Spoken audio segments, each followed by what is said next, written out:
All right. Now we're here for part three. So, again, recapping part two, I spoke about, how I was attending the community universities and, how I was reading different books, business books, and my experience and exposure to HBCUs, you know, locally, and then Little Wayne coming to Morgan State University, sellout capacity crowds, and I just thinking, what kind of mindset would expose, our precious young children to a Little Wayne? Only a criminal, unconscious Negro president of an HBCU, and uh, uh, um, whoever else controls that would entertain such to have our children be exposed to someone that has tattoos all over their body, that will take pictures with smoke showing, and have his pants halfway down, wearing tight little sissified pants and strange weird colors. Maybe I'm thinking about the other one, but both of them I know who he is, but all of them look the same. Sandersine, uh, getting high for whatever he mixed cough syrup and alcohol. You know, what kind of HBCU would do that? And so later I saw that the mayor of Philadelphia actually invited him to a concert, to do a concert in Philly.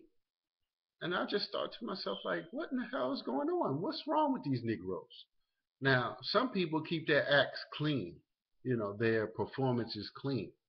There's nothing, I haven't gone to see him. I wouldn't go see him, but nothing's clean about Little Wayne and Bird Woman.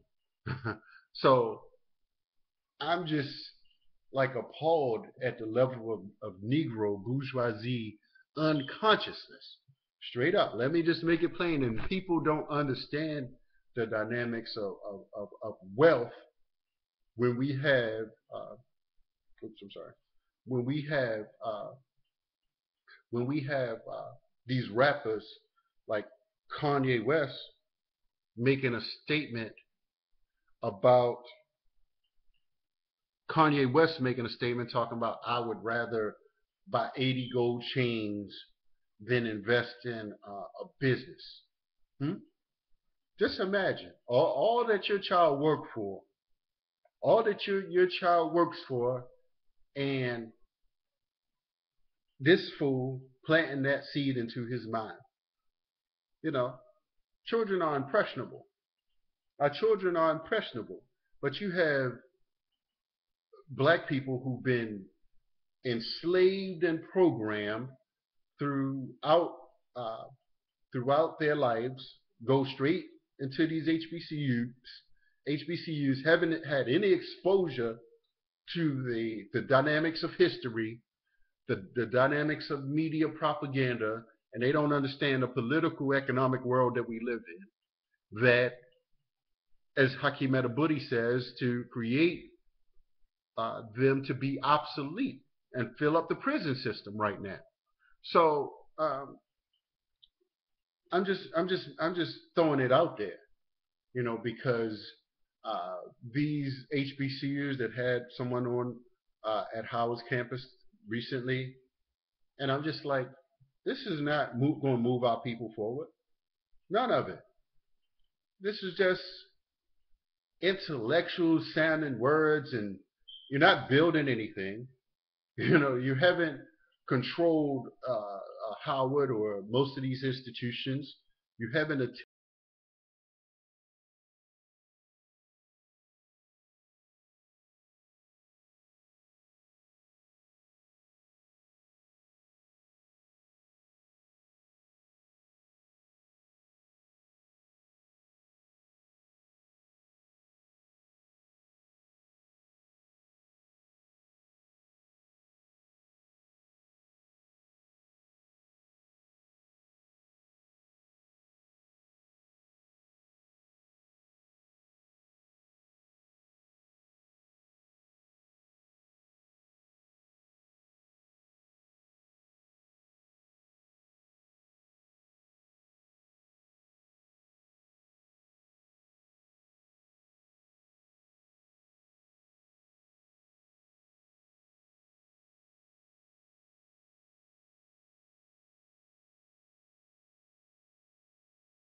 the push on many of the campuses is to create young and feminized black men. Hmm? Yes. And so this has to be a serious concern. You got drugs, you got sex, now confused sex on these campuses, and it's just a melting pot. It's just a melting pot of ignorance, unconsciousness, and Negroism. Huh? And people think that they're getting educated. They're going into debt. Huh? They're going into debt, so they're trying to come out to get a job that doesn't exist. And you can look up things like the TPP that's going to Trans-Pacific Pac or whatever, taking jobs out of the United States, more jobs out of the United States. What's gonna happen when you have people spending time watching various levels of television, spending time uh, watching sports, playing video games, grown men sitting around, on these college campuses having football tournaments. Hmm? So, with that being said, let me, kind of, I read this book, several books. It's The Millionaire Next Door. So this discusses uh, issues that various breakdowns of how the millionaires in the United States live. Um, that's pretty essential to those that think that millionaires are running around looking like the lifestyles of the rich and famous. And this is, of course, Rich Dad's Guide to Investing, what the rich invest in that the poor middle class do not. Uh, you're not going to get this from an HBCU. You're not going to get this from many other colleges, because many of them have been trained, programmed, and they follow the curriculum, established order, and people are thinking about where do you fit. The powers that be think about where do you fit, and you can't uh, uh, ascertain where people are going to fit economically. So you got people being hoodwinked, paying all this money for jobs that's not going to be here, and all you get to do is intellectually masturbate on these college campuses. So, and I know some people um, think I may be hating, but you'll see how far I've gotten through understanding the debt and slave making process and creating my own revenue streams through independent education, showing up at conferences, showing up at lectures, showing up at workshops, reading the right books in a level of determined, just how individual studies for their PhD. I study things like this. I work productively hard as well as work on my health, reading books that you won't find, Medicine by Dr. Scott Whitaker, and Nutricide, Dr. Lilia Africa. You won't find these at these HBCUs teaching about health, but you'll find McDonald's and some crummy food there. Um, so, and because many of the faculty eat like slaves today, just straight. Let me make it plain. Let me make it plain. They have no consciousness about the war, the actually war that the medical mafia establishment is establishing for your eventual sickness. Huh? So that's all I have to say. And I'm a best-selling author of Mission Unstoppable: Extraordinary Stories of Failures, Blessings. It's a co-author book, first co-author book, but I have more work coming out, more specific work. So things are working and grinding. So just stay tuned in. But I had to really drop this because I heard this on the radio and it sounded like some, childish foolishness, some intellectual masturbation on HBCUs that's not going to take us nowhere. Um, just hoodwinking the masses of black people, getting us in further debt. Um, so these HBCU uh, scholar professors are gonna, with their PhDs, are gonna have to step it up, step it the hell up, or just sit down. You know, And so, yes, um, I just say in closing, if you can avoid some of these schools, do so. Continue to read. I have a significant, magnificent reading list. This is not an anti-intellectual exercise. This is not an excuse making to be poor.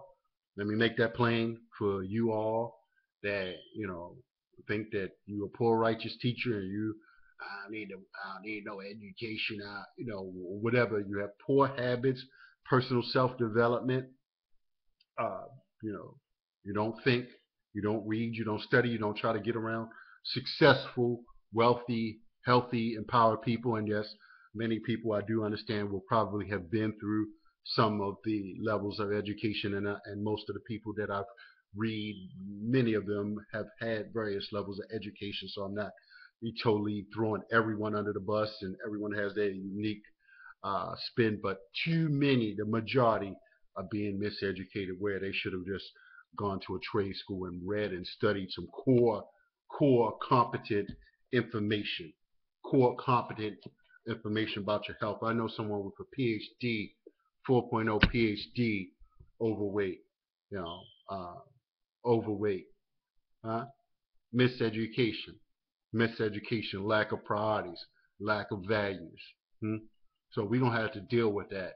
And most of these people who are controlled by the financier power of the world, they can't bite the hand that feed them. And so we have to know that if they aiming their weapons of mass destruction towards our mental, intellectual growth and development, ownership, productivity, wealth, equity, and equality in this society, they're not for us. So we have to be able to call some of these folks out. So that's all I have to say. Thank you all. Go to my website, successscholarhaki.com. Peace.